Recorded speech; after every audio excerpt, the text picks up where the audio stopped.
Diz assim a palavra do Senhor. Então, como se fosse um só homem, todo o povo se reuniu na praça, diante da porta das águas, e pediram a Esdras, o escriba, que trouxesse o livro da lei de Moisés, que o Senhor dera a Israel.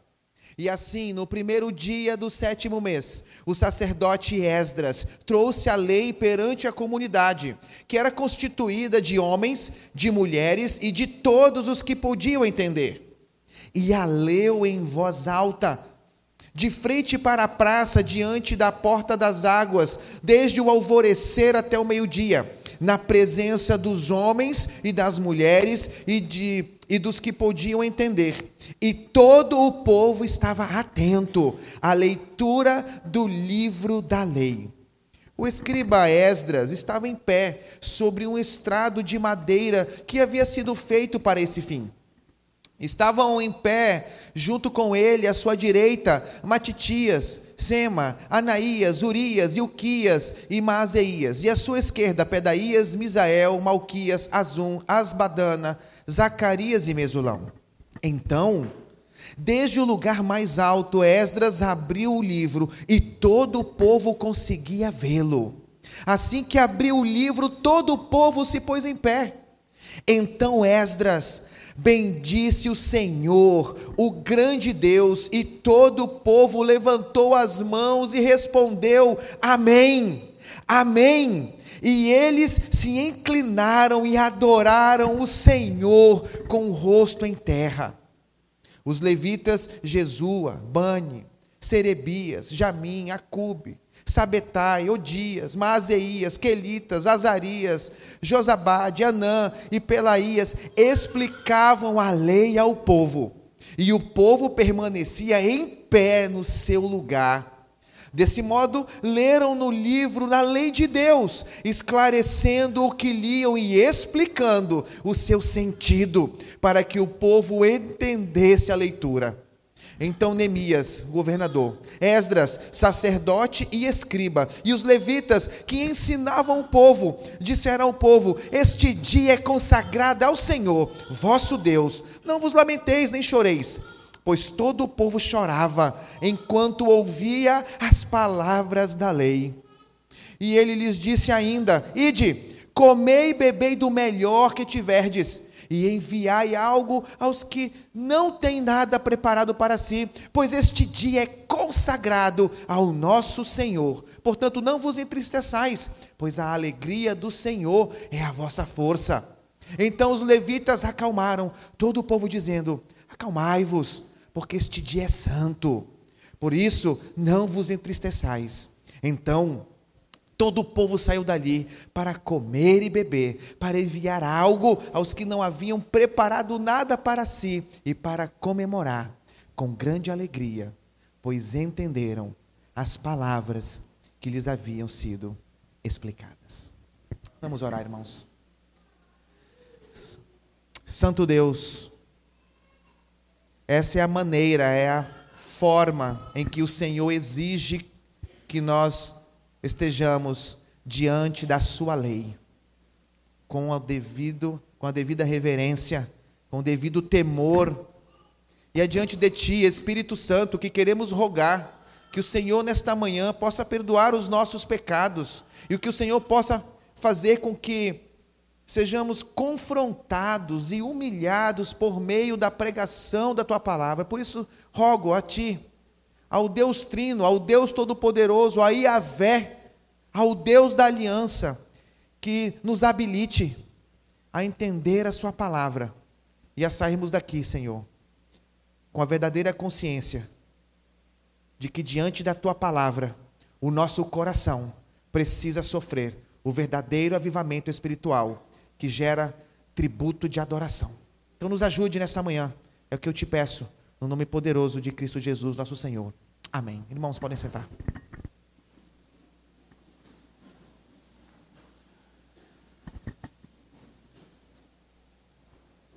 Queria perguntar para vocês nesta manhã: você sabe qual é o maior organismo vivo do mundo?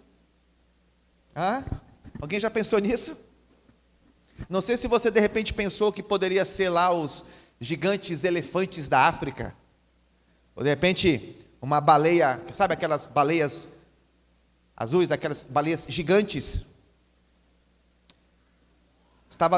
Minha esposa estava lendo um livro, e ali junto dela eu estava ali um pouco aflito, porque precisava de uma história para a minha pregação, e ela falou, eu tenho uma história para você, está lá no livro da Dana Gresh, no livro Mentiras, em que as meninas acreditam, e sabe irmãos, ali eu descobri que o maior organismo vivo do mundo é uma árvore, lá nos Estados Unidos, lá em Fish Lake National Forest, em Utah.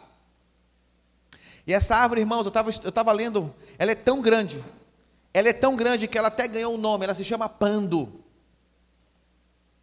E aí você pode pensar, agora eu já sei qual é uma sequoia gigante, que as sequoias são gigantes, não é verdade? Não sei se você já teve a oportunidade de ali dar um Google e de ver o tamanho daquelas árvores.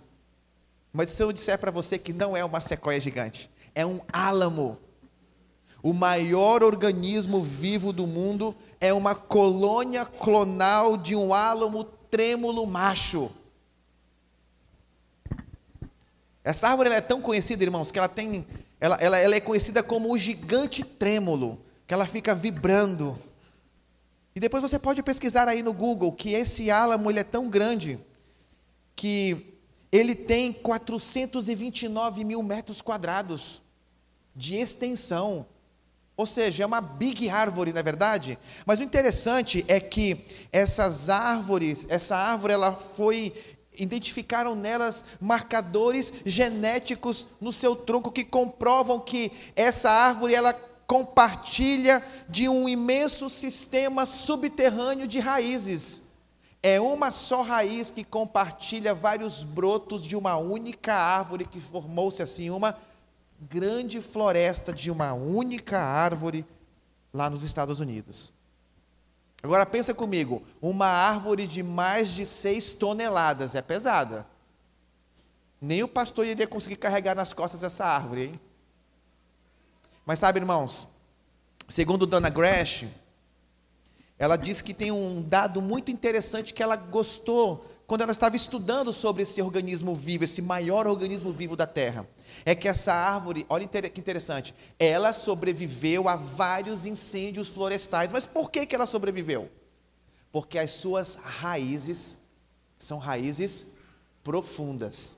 E toda vez que vem um incêndio sobre aquela floresta, ela consegue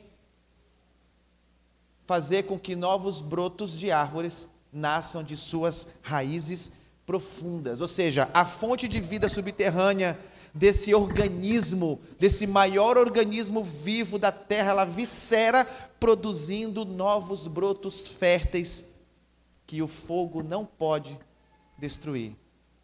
Ou seja, raízes profundas são coisas importantes. Mas ela também fala no seu livro que tem um dado interessante. Lá tem outros tipos de árvores nessa floresta. E uma delas são as coníferas. Então, na mesma região. E um detalhe interessante. Toda vez que o fogo vem, mata essas árvores. E elas não brotam. As mesmas árvores, essas coníferas não brotam novamente. Por quê? Porque as suas raízes são muito superficiais. Ou seja, irmãos, raízes são coisas poderosas. Mas sabe, irmãos, eu queria fazer uma provocação nessa manhã aqui para todos nós. Que tipos de raízes você tem com relação à sua teologia? Será que são raízes profundas e bem difundidas, baseadas na sola escritura? Será que as nossas raízes, e nós temos aquela herança pomposa, o pastor mesmo falou aqui, é um batista reformado. Será que a nossa herança reformada ainda nos permite termos raízes profundas na nossa teologia? Será que elas estão bem difundidas na nossa vida? Ou será que nesse século tão híbrido que estamos vivendo, será que nesse mundo pós-moderno onde as experiências sensoriais são mais importantes do que a própria palavra de Deus, tem feito com que a gente tenha raízes superficiais baseadas na nossa cultura, nas nossas tradições, no sistema deste mundo que tem solapado, que tem engraçado vidas, que tem seduzido jovens a todo momento a um ritualismo cultural, fazendo com que essas pessoas, esses jovens, saiam das nossas igrejas, entrem nas faculdades e saiam de lá como verdadeiros réprobos. Por isso que eu pergunto, será que a sua teologia, ela tem raízes profundas na palavra de Deus, que deve ser a nossa regra de fé e prática? Gravem isso, irmãos. Somente quem nasceu de novo pode verdadeiramente experimentar, por meio de uma vida em Cristo e na sua palavra, um verdadeiro avivamento espiritual. E sabe, irmãos, com isso poder experimentar na sua vida uma verdadeira reforma espiritual. É só quem nasceu em Cristo, só quem é uma nova criatura, pode buscar estar verdadeiramente firme na palavra de Deus, fazendo com que somente a Escritura seja a sua regra de fé e prática, a ponto de as raízes da sua teologia, todos os dias sofra um avivamento espiritual, para que tenhamos uma mentalidade espiritual com vistas a uma mentalidade celestial. Lembre-se disso, irmãos. Se a nossa igreja, se esta igreja estiver firme na palavra de Deus, ela irá experimentar um verdadeiro avivamento espiritual. Onde estão fincadas as raízes da sua teologia. Vou tentar ser breve, irmãos, nessa manhã. E o ponto número 1 da minha mensagem é que diante da palavra de Deus, diante da palavra de Deus, nós precisamos ter sede em buscá-la todos os dias. Diante da palavra de Deus, nós, eu e você, nós precisamos ter sede em buscá-la todos os dias. Lembra, nós estamos de repente diante do Pentecostes do Antigo Testamento. Aqui nós estamos diante de uma nação que está sendo reconstruída. Ela havia sido varrida por povos pagãos. E lembra, Deus, ele retribui. O povo da aliança, o povo de Deus, eles haviam sido levados a um cativeiro pagão por 70 anos. E olha, irmãos, a Babilônia não brinca, hein? Eles haviam sido levados a um cativeiro pagão e agora eles vão sofrer a justa punição, a justa retribuição de terem abandonado a lei de Moisés, a lei de Deus. Mas o Senhor, Ele tem uma aliança com o seu povo. E aí, aqui está Neemias, contando a história de como que este povo voltou à sua terra natal e encontrou o seu país sob ruínas. E sabe o que nós encontramos nas ruínas? Sabe o que nós encontramos nos escombros? Cinzas. E lembra quando os compatriotas de Neemias chegaram até ele com as notícias? Ei, como é que está a nossa nação? E olha, está destruído, os muros foram caídos, portões foram queimados, e este homem começa a chorar. Este homem, a primeira reação dele é se humilhar, porque ele sabe o que havia acontecido. E Neemias, ele não ficou ali na pompa do Império Persa. Ele galgou degraus, lembra, irmãos? Ele galgou degraus nesse império. Ele era uma pessoa que tinha uma certa posição diante daquele novo rei. Mas ele não quis ficar naquela zona de conforto. Ele pediu a Deus, ele rogou a Deus. Deus respondeu às suas orações. E este homem, pela graça de Deus, juntamente com Esdras e outros homens tementes a Deus, voltaram à sua terra natal e reconstruíram. E nós estamos agora diante, de um grande avivamento espiritual que vai acontecer aqui. E diante de um avivamento espiritual, a palavra de Deus, a lei de Deus, sempre é a base que sustenta qualquer avivamento. Ele começa. Então, como se fosse um só homem, todo o povo se reuniu na praça diante da porta das águas e pediram a Esdras, o escriba, que trouxesse o livro da lei de Moisés, que o Senhor dera a Israel. E assim, no primeiro dia do 7º mês, o sacerdote Esdras trouxe a lei perante a comunidade, que era constituída de homens e de mulheres e de todos que podiam entender, e a leu em voz alta, de frente para a praça, diante da porta das águas, desde o alvorecer até o meio-dia, na presença dos homens e das mulheres e dos que podiam entender. E todo o povo estava atento à leitura do livro da lei. Sabe, Neemias foi esse servo piedoso que trabalhou muito na edificação e na restauração da nação, da parte física da nação de Israel, da Jerusalém, da Terra Santa. Sabe, irmãos, mas o que nós temos que perceber aqui, que Neemias, juntamente com Esdras, eles não estavam somente preocupados com uma restauração física. Claro que muros e portões eram importantes, mas Esdras e Neemias, eles têm uma questão mais importante e mais urgente para resolver. Eles estavam agora preocupados em restaurar a sola escritura diante do povo da aliança. Ou seja, um dos trabalhos mais importantes que Neemias promoveu para o seu povo foi a restauração das escrituras, da lei de Deus.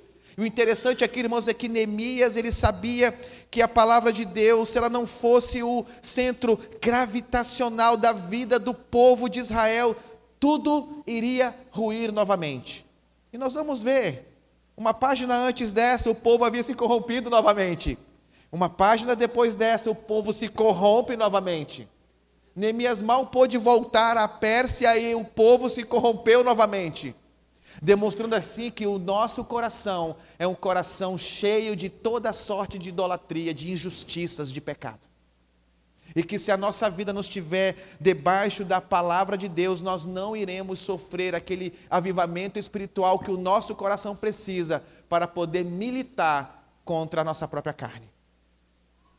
Sabe, irmãos, o que nós vamos ver aqui nessa passagem é exatamente um retorno ao deleite que o povo, por meio do Espírito Santo, começou a experimentar em seus corações. O interessante é que para Neemias e Esdras aqui, irmãos, restaurar a autoridade da palavra de Deus ali em Jerusalém, era um pilar dessa reforma, desse avivamento espiritual que a nação de Israel precisava para poder se manter firme e para poder se recordar da lei do Senhor que prometia bênção sob medida para aquela nação. E o que eles pedem? O povo pede ao sacerdote e escriba Esdras para trazer o livro da lei de Moisés. Irmãos, o interessante é que Esdras foi o grande mestre dessa assembleia. Foi o grande sacerdote desse momento espiritual. Foi ele quem presidiu esse culto público. O que a gente percebe é que não havia ninguém tão qualificado para pregar, para expor como ele, que era um escriba preparado e versado na lei de Deus. Isso não faz com que a gente nunca se esqueça, não precisamos nos lembrar disso. Deus sempre tem um remanescente. Ele sempre tem aquele que vai pegar a palavra de Deus e vai vivê-la intensamente e terá autoridade para pregá-la. E eu quero falar para nós aqui, os pastores, os presbíteros aqui. Deus não nos chamou para estarmos inaptos e para pregar as nossas próprias palavras. Deus não nos chamou-nos para pregar uma mensagem antropocêntrica. Deus não tem parte com as nossas próprias palavras. Deus tem parte com a sua palavra e Ele exige dos seus escribas, dos arautos da verdade, dos pastores, que preguemos toda a verdade de Deus que possamos expor com fidelidade a palavra de Deus. Deus quer nos usar como pastores, como presbíteros, para que por meio da pregação da palavra de Deus, pecadores venham ao arrependimento dos seus pecados.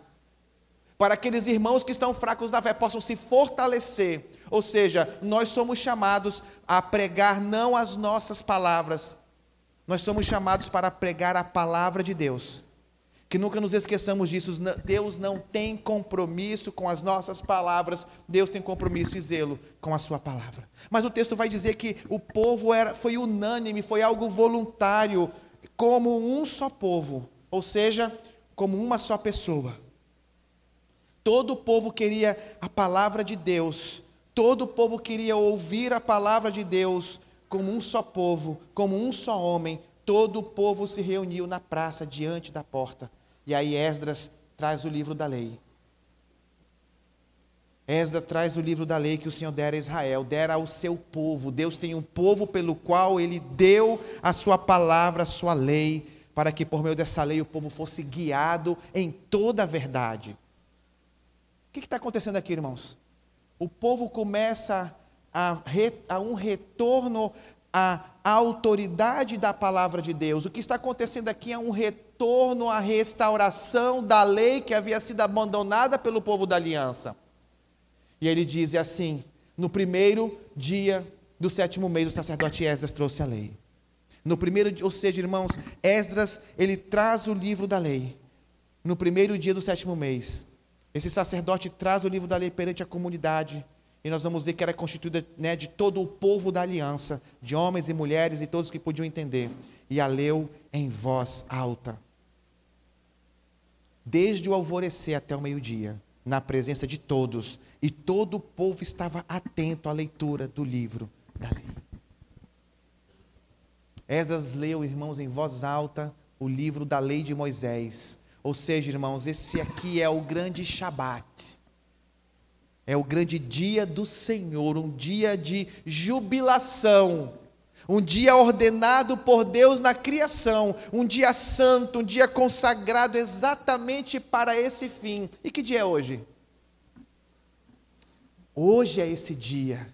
Nós estamos aqui na presença do Deus Trino e deveríamos rogar no nosso lugar por esse avivamento espiritual. Esse avivamento espiritual aqui não teve gente pulando que nem macaco, não teve gente rodando que nem peão. Não, neste avivamento, na leitura da palavra de Deus, esse povo, eles se colocaram em uma posição de adoração. Nós vamos ver isso, no verso 2, 9 e 11. Era um dia consagrado para esse fim, ou seja, quando nós entramos aqui no dia do Senhor, que é o domingo, no dia da ressurreição do nosso Senhor, nós entramos aqui, ou deveríamos entrar, entendidos, sabidos de uma coisa, que é um dia de jubilação, é um dia de adoração congregacional, adoração doméstica. É a santa convocação do povo da aliança para o culto. Imagine só se você fosse expulso de Boa Vista. Imagine só se você fosse expulso da sua terra natal. E você não pudesse mais, comer aquele tambaqui, aquele matrinchim assado. Sabe aquele buriti gostoso? Aquele suco de buriti. Nossa, que delícia. É o que tinha acontecido com o povo. Eles haviam sido expulsos, eles haviam sido levados a um cativeiro, e agora, ao retornar à sua nação, o que eles querem é um avivamento. Eles não querem comida, eles não querem bebida, eles querem que a lei de Moisés, a lei de Deus, seja o centro gravitacional da sua vida. E não somente isso, eles querem que a lei de Deus possa mediar os seus corações, mediar a sua fé, mediar a sua vida. É como o Evangelho na nossa vida. Se o Evangelho não mediar todos os nossos relacionamentos, se o Evangelho não mediar o nosso relacionamento com Deus, nós não iremos sofrer aquele avivamento espiritual que precisamos para lidar com todas as questões relacionadas a este mundo caído. É somente a Escritura. Aqui podemos ver que a Escritura, ela retorna a, pelo menos neste momento, ser o centro mediador da vida do povo de Israel. E sabe o que eu vejo aqui também, irmãos? A graça de Deus. Eu vejo a fé deste povo. Eu vejo aqui que a lei aponta para Cristo. E eu vejo aqui Deus sendo glorificado. Eu poderia dizer então que as solas da reforma estão aqui, sendo pilares importantes, para que esse povo pudesse verdadeiramente tributar aquela adoração, adoração que Deus exige e a única que Deus pode aceitar. Ou seja, irmãos, somente a graça de Deus pode permitir ao povo da aliança retornar, não somente à sua terra, mas retornar a se deleitar de forma jubilosa e fazer do dia do Senhor um dia de graça, um dia em que o povo de Deus precisa experimentar isso de forma única, de forma congregacional. Ou seja, diferentemente da Igreja Católica até a Reforma, todo o povo aqui estava tendo acesso ao ensinamento da lei na sua língua. Não em latim, não em outro idioma que o povo não entendia. Quando a mensagem do Evangelho é pregado,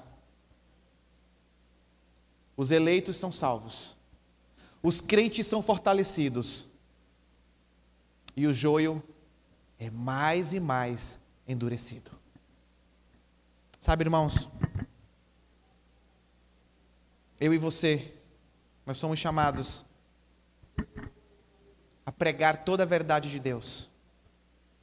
E para nós que somos pastores aqui, quando somos dirigidos ao púlpito, que levemos a nossa Bíblia ao púlpito e que preguemos somente as Escrituras, com o propósito de que todos entendam e de que o Deus Trino seja glorificado. E sabe uma coisa interessante que precisa ser uma marca de quem é crente? O povo estava atento à leitura da lei de Moisés. Ele diz, e todo o povo estava atento à leitura do livro da lei. Queria que você analisasse essa manhã. A palavra de Deus, ela é autoritativa em sua vida e na vida da sua igreja. A palavra de Deus é a autoridade máxima na sua vida, a ponto de fazer com que você preste atenção naquilo que o seu pastor está pregando. Será que você tem honrado o seu pastor que se esmera a semana toda e vem a este púlpito, muitas das vezes cansado, e você muitas das vezes está bocejando, dormindo na igreja, no púlpito, quando diante da palavra de Deus nós somos chamados a prestar a atenção? Sabe, uma das marcas de uma igreja firmada, fincada na palavra de Deus, que me chama a atenção aqui, é que o povo de Deus está atento à exposição que o seu pastor está pregando. Uma igreja firmada na palavra de Deus tem um povo que é sedento e avivado. Uma igreja firmada na palavra de Deus tem um povo que está atento ao livro da lei, a este livro. Irmãos, quando uma igreja está firmada na palavra de Deus, as falsas teologias não conseguem semear as suas sementes malignas. E aí eu pergunto para vocês, onde estão firmadas as raízes teológicas, da sua vida e da sua igreja? E claro que essa responsabilidade é nossa. Lembre-se, se a igreja estiver firme na palavra de Deus, ela irá experimentar um verdadeiro avivamento espiritual. Mas o texto segue, irmãos, e o ponto número 2 é que diante da palavra de Deus, diante da palavra de Deus e do culto público, nós precisamos ter reverência e adoração doxológica. Diante da palavra de Deus e do culto público, nós precisamos ter reverência e adoração doxológica. O escriba Esdras estava em pé, olha o verso 4, sobre um estrado de madeira que havia sido feito para esse fim. Estava em pé, junto com ele, à sua direita, Matitias, Sema, Anaías, Urias, Ilquias e Maaseias. E à sua esquerda, Pedaías, Misael, Malquias, Azum, Asbadana, Zacarias, e Mesulão. Sabe, irmãos, a reverência ela demonstra um coração que foi reformado, restaurado pelo Evangelho, pela palavra de Deus. Esdras se coloca diante do povo para ler a lei de Moisés e fica claro, o escriba estava em pé sobre o estrado de madeira, ou seja, culto público acontecendo, irmãos. É o dia santo do Senhor. Precisamos estar preparados para cultuar a Deus. A ideia de estar preparado é muito importante para Deus. Você não pode chegar aqui no domingo aos arrastos como um zumbi. Assim como nós que somos pastores não podemos chegar no púlpito, no culto solene ao Senhor, no dia consagrado a Deus, no dia santo, de qualquer maneira. Ou seja, a ideia do Evangelho é que ele precisa permear todo o ser do nosso coração, a ponto de nós termos aquele prazer de estarmos preparados para defender a razão da nossa fé e para uma adoração doméstica, uma adoração congregacional. O que está acontecendo aqui, irmãos? É uma adoração congregacional de um culto público no dia do Senhor. Um dia de jubilação. O culto público tem a ver com um pastor que está apto para proclamar o Evangelho, como Esdras, para ser aquele mestre que, sabe, por meio do seu sermão, por meio da sua palavra, ele trará a instrução correta para o rebanho de Cristo. Ou seja, irmãos, por meio do seu sermão, o pastor, ele precisa expor os pilares da nossa fé. Nós precisamos expor os pilares corretos da nossa fé. Não é isso? É somente a fé, é somente a Escritura, é somente a graça, é somente Cristo. É somente para que Deus seja glorificado no dia mais importante da semana, por meio do culto público. Ele nos quer aqui. O Espírito Santo quer-nos aqui, todos os domingos, não de qualquer maneira. Nós precisamos estar aptos para o culto de domingo, e somente por meio da sua graça e misericórdia. É só por meio de uma busca incessante durante a semana, das disciplinas espirituais que glorificam a Deus, é que nós entraremos por aquela porta, para poder dar e receber as dádivas espirituais, que recebemos do Espírito Santo, para que cada um de nós saia daqui cheios. Essa é a ideia. E a base que sustenta isso é a palavra de Deus. Ele vai continuar aqui, irmãos. Então, desde o lugar mais alto, verso 5, Esdras abriu o livro e todo o povo conseguia vê-lo. E assim que abriu o livro, todo o povo se pôs em pé. Todo o povo se põe de pé na hora da leitura da lei. Ou seja, irmãos, quando a gente pede para que você se coloque de pé, não é um ritualismo, não é um cerimonialismo religioso somente. Não, irmãos, é mais do que isso, é demonstração de temor, de reverência, de respeito, de tremor, de saber que essa não é uma palavra que saiu de dentro de nós, que essa é a palavra de Deus, inspirada por Deus. É a mensagem da verdade, é a mensagem que traz libertação, transformação, é aquela mensagem que faz com que tenhamos vida quando ainda estávamos mortos em nossos delitos e pecados. E quando estávamos mortos nos nossos delitos e pecados, a única coisa que poderíamos oferecer a Deus era um mau cheiro, porque um morto fede. Porque um morto você pode passar 1 litro de perfume, ele vai continuar fedendo. É isso, irmãos. É reverência, respeito, honra à palavra de Deus. Ou seja, é um respeito supremo, é temor a Yahvé, ao Deus da aliança.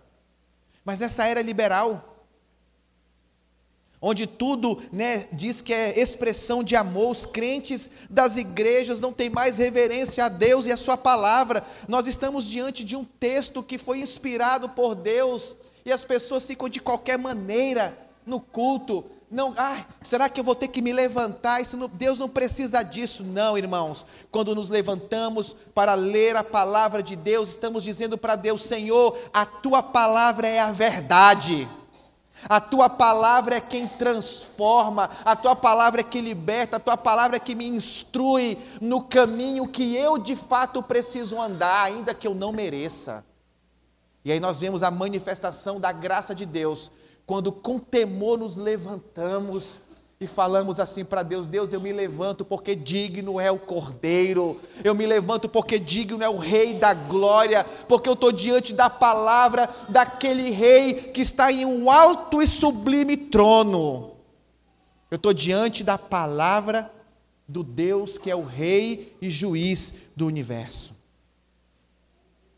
Então, verso 6, Esdras bendisse o Senhor, o grande Deus, e todo o povo levantou as mãos e respondeu amém, amém, e eles se inclinaram e adoraram o Senhor com o rosto em terra.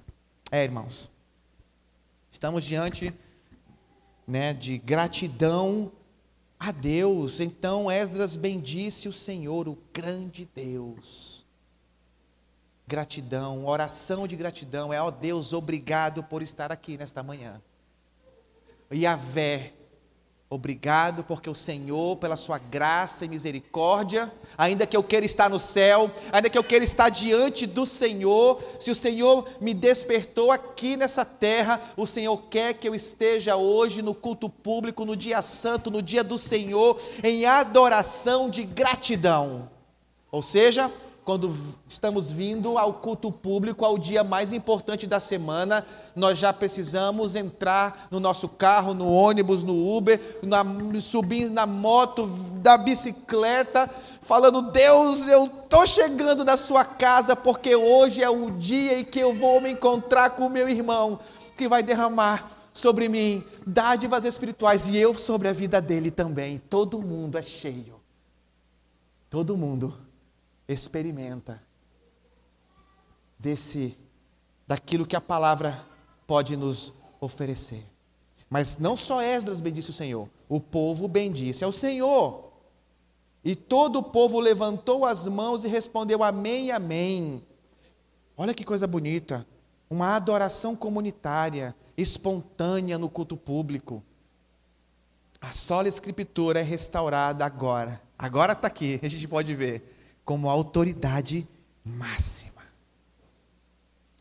E aí a parte C do verso 6, e eles se inclinaram e adoraram o Senhor com o rosto em terra. Essa é a posição que nós precisamos estar diante da palavra de Deus.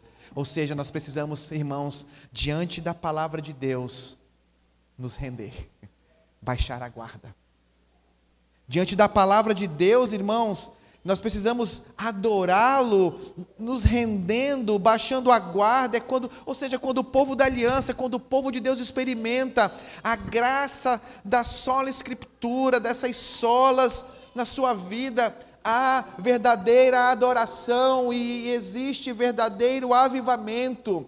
Esse povo está demonstrando aqui, irmãos, deleite.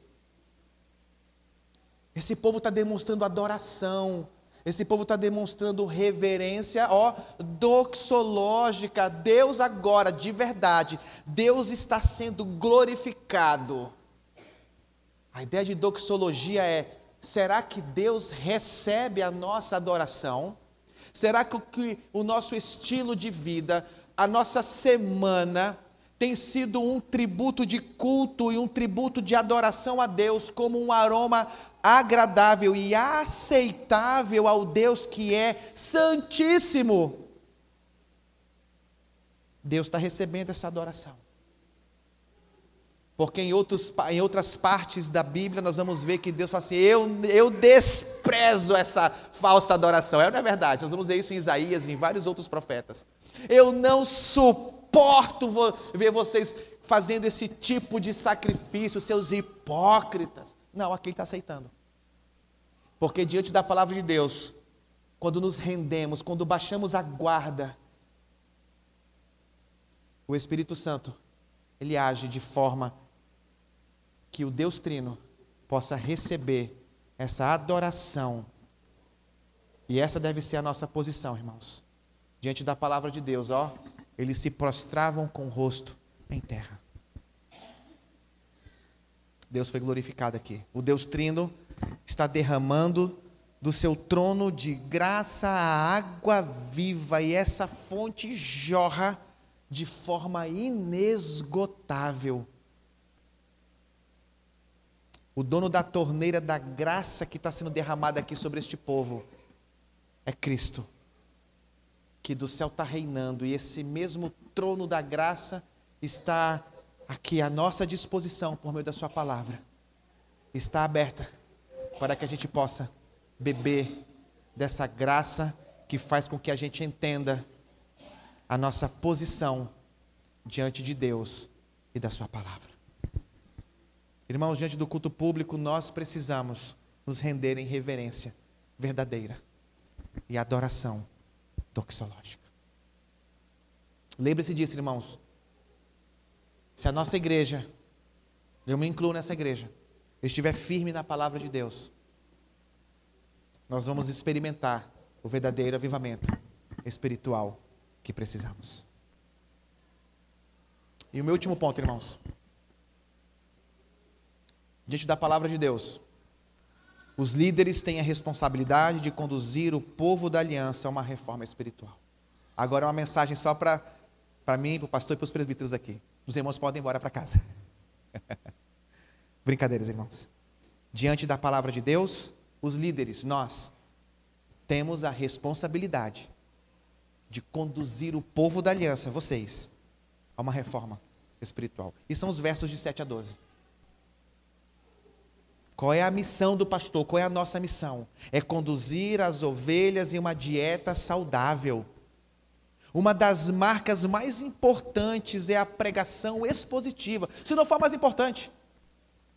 A instrução da lei aqui demonstra o caráter do nosso Deus. Olha os versos 7 e 8. Os levitas, Jesua, Bani, Serebias, Jamim, Acube, Sabetai, Odias, Maaseias, Quelitas, Azarias, Josadab, Anã e Pelaías explicavam a lei ao povo, e o povo permanecia em pé no seu lugar. Desse modo leram no livro, na lei de Deus, esclarecendo o que liam e explicando o seu sentido, para que o povo entendesse a leitura.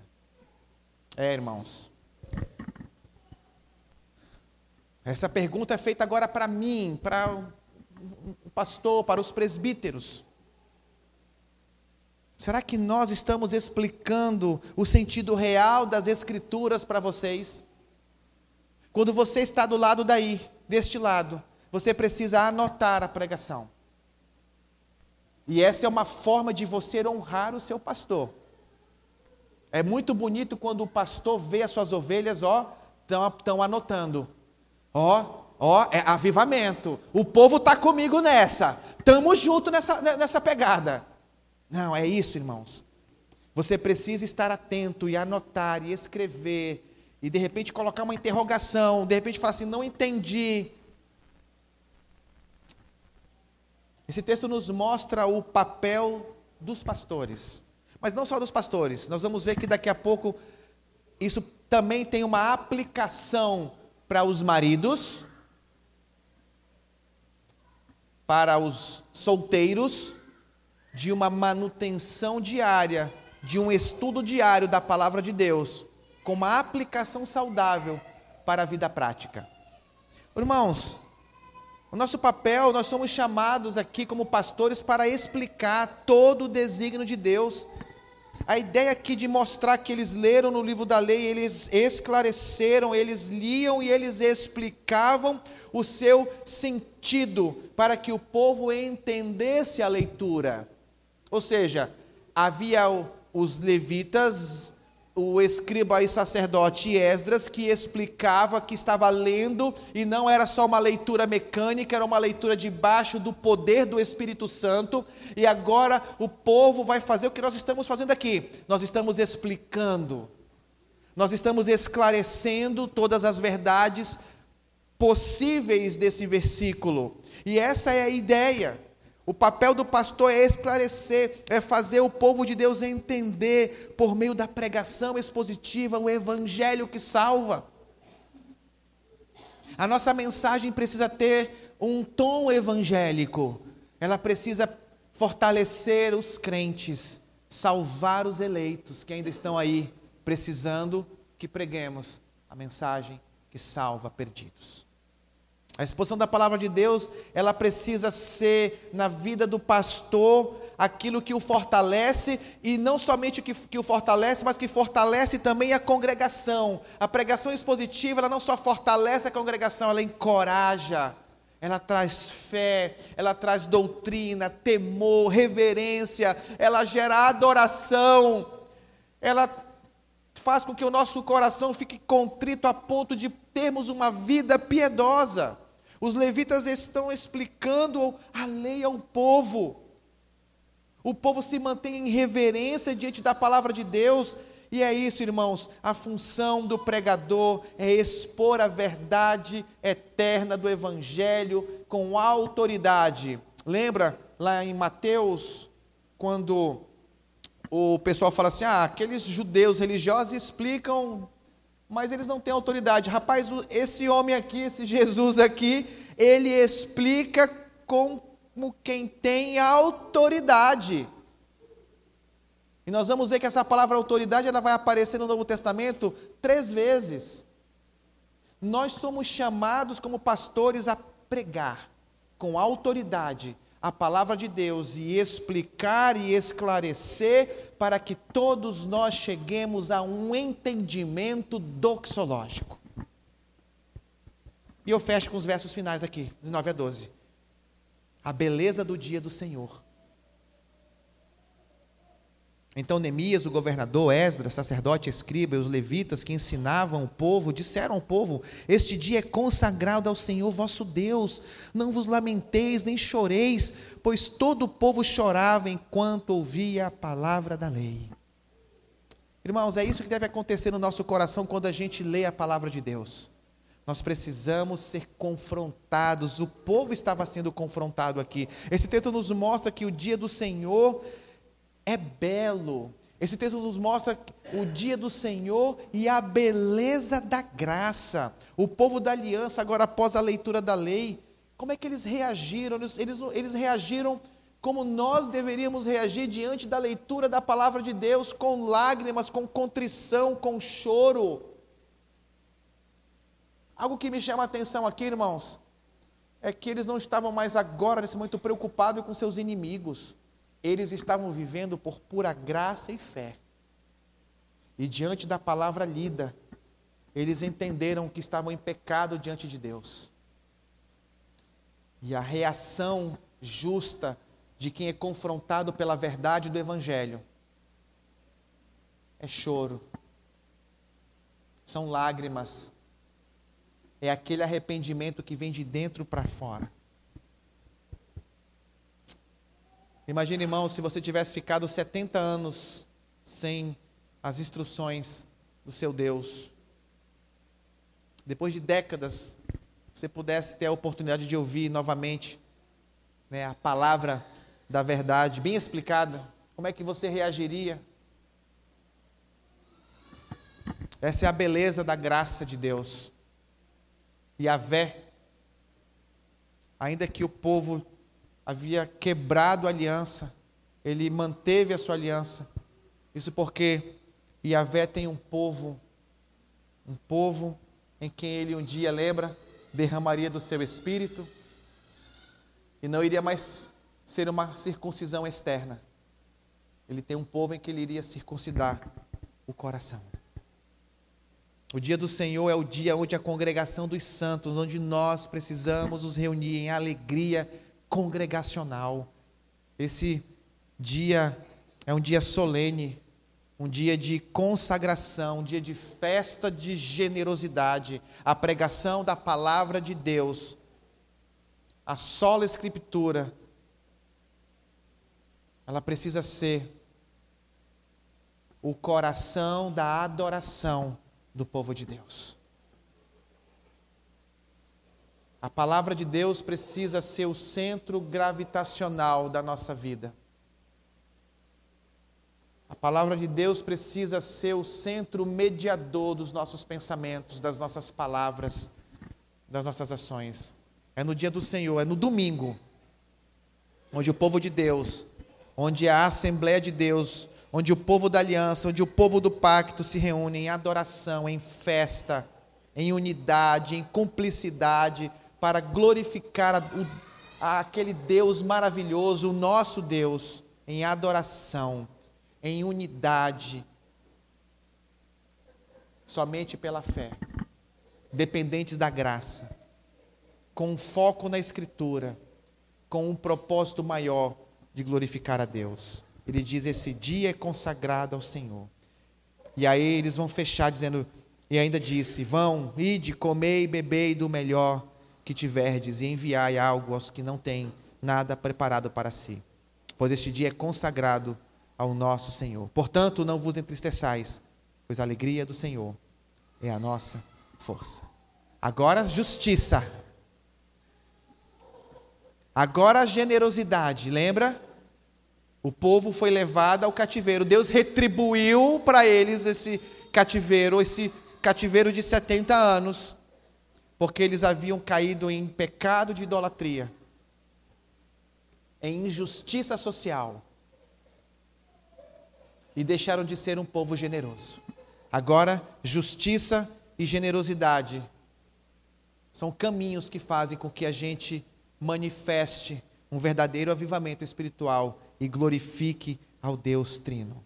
Ele diz: olha, não é sob a minha força que vocês estão, a alegria do Senhor é a vossa força. Se alegrem porque Deus é forte. Se alegrem porque o Deus que nos trouxe a este avivamento espiritual, Ele é poderoso para nos guardar. É Ele quem vai na frente da batalha. Por isso, irmãos, que a palavra de Deus, ela precisa ser nas nossas vidas o coração da igreja. Ela precisa estar entronizado dentro dos nossos corações. Ela precisa ser a força gravitacional que media a nossa intimidade e o nosso relacionamento com Deus. A pregação da palavra de Deus precisa ser o coração da nossa adoração. Isso só é possível com quem foi verdadeiramente regenerado, justificado. Isso só é possível com quem está buscando uma vida de santificação, rumo à glória. Nós só iremos entender a importância da palavra de Deus e como ela precisa mediar a nossa vida, o nosso relacionamento com Deus, quando nos debruçarmos diante dela, em um avivamento, e ela vai gerar em nós um avivamento. Nós precisamos nos deleitar na palavra de Deus. Só há verdadeiro deleite quando a igreja, quando nós nos reunimos para viver debaixo dos firmes fundamentos daquilo que a nossa fé nos permite. A verdadeira alegria vem do Senhor, vem da sua palavra. Isso porque a alegria do Senhor, ela precisa ser a força motora que nos impulsiona a vivermos firmes nesse mundo caído. Ele diz, então no verso 11, os levitas acalmaram todo o povo dizendo: acalmai-vos, porque este dia é santo, por isso não vos entristeçais. Ou seja, hoje é dia de alegria. Hoje deveria ser um dia de tributação, de jubilação e de adoração congregacional. É dia de festa. É dia em que nós damos e recebemos dádivas espirituais. E ele fecha, então, todo o povo saiu dali para comer e beber, para enviar algo aos que não haviam preparado nada para si, e para comemorar com alegria, pois entenderam as palavras que lhe haviam sido explicadas. Daqui a pouco vai ter uma grande festa no povo de Deus. Daqui a pouco eles vão tabernacular. E isso aqui está sendo um preparo para aquilo que vai acontecer daqui a pouco. Irmãos, o povo se alegrou na presença de Deus. O povo se alegrou diante de uma nova oportunidade de ter a lei agora mediando novamente. E o Deus forte guiando o povo da aliança e apontando para aquele Messias que um dia haveria de vir para trazer restauração. Esse texto fecha dizendo: pois entenderam as palavras que lhe haviam sido explicadas. A palavra aplicada traz alegria, Irmãos, não existe verdadeira adoração sem palavra, sem a lei de Deus, sem o Evangelho que nos trouxe aqui hoje e que nos salvou.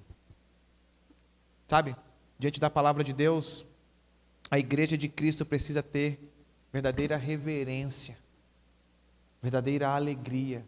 O dia do Senhor precisa ser o dia mais importante da nossa vida. Tudo que você fizer segunda-feira precisa apontar para o domingo.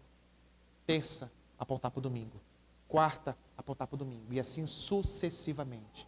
Porque o que o Deus Trino espera de nós é que nós entremos por aquela porta cheios da sua presença, do seu poder e da sua palavra. Venha para o domingo preparado, apto, como crente que foi justificado pela obra redentora de Cristo na cruz. Diante da palavra de Deus, se alegre. Não se esqueça, seja generoso. Compartilhe das bênçãos espirituais e materiais com seus irmãos em Cristo. Que possamos viver nesse mundo caído e totalmente secularizado, de forma digna do Senhor. Que a palavra de Deus seja em nossa vida, irmãos, na sua vida, o coração da nossa adoração. O centro gravitacional por onde o evangelho genuíno não somente foi recebido por nós, mas será proclamado por meio de nós. Quem lembra aqui do maior organismo vivo da Terra? Que a palavra de Deus seja o maior organismo vivo da sua vida e da nossa igreja. E que a verdadeira reforma aconteça dentro de nós por meio da palavra de Deus. Que possamos buscar uma reforma espiritual na nossa vida, que só é possível adquiri-la por meio da palavra de Deus. Queria fechar, antes de orar, lembrando de uma pequena sentença. Se a igreja estiver firme na palavra de Deus, ela irá experimentar o verdadeiro avivamento espiritual. Vamos orar. Muito obrigado, Deus. Obrigado porque aqui nós podemos ver um Pentecostes, um avivamento que levou o povo a ter a lei do Senhor como autoritativa. Obrigado porque somente o Senhor pode restaurar a sua palavra em todos os tempos. Que a tua palavra possa restaurar os nossos corações. Que o dia do Senhor seja importante para nós. Que a tua palavra possa nos colocar em uma posição de submissão, de adoração, de tributo de adoração. Que possamos, Deus, jubilar-nos diante do dia santo. Que possamos, Deus, nos alegrar no dia consagrado ao Senhor, que é o nosso Deus. E que nunca nos esqueçamos que a alegria do Senhor é a nossa força. E que este dia santo precisa promover em nós temor, avivamento, vistas celestiais. Obrigado, Senhor Jesus, porque a tua lei aqui apontava para aquele que um dia iria vir sobre este planeta para trazer verdadeira redenção. Que a tua palavra possa confrontar os nossos pecados. E que a palavra do Senhor possa continuar nos mostrando a beleza da tua graça, assim como mostrou para este povo. Te louvamos essa manhã e te agradecemos em nome de Jesus. Amém.